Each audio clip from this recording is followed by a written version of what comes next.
The case that looked like anxiety but wasn't. She came in anxious, restless, breathing fast. Everyone thought it was just anxiety. But if you label something too early, you might miss the diagnosis that kills.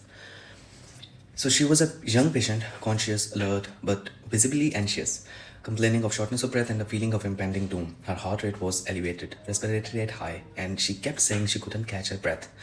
Oxygen saturation was borderline, not severely low, but not entirely reassuring either. At first glance, it looked like a classic anxiety or panic attack, something we see so often in ER settings, but something that didn't feel right. The tachycardia was persistent, the dyspnea seemed disproportionate, and there was no clear trigger for a panic episode.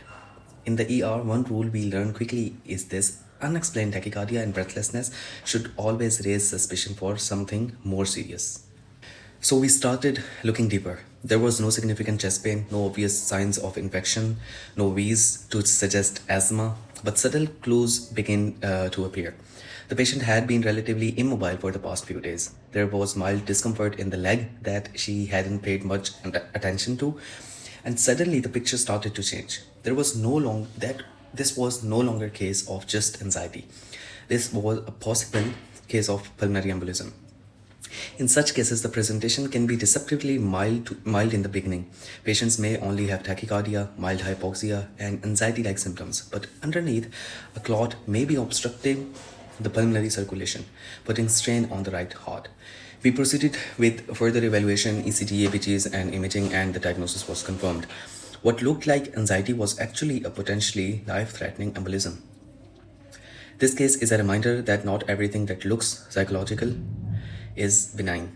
In critical care, anxiety can sometimes be a symptom, not a diagnosis, especially when it is accompanied by tachycardia, unexplained hypoxia, or risk factors like immobility.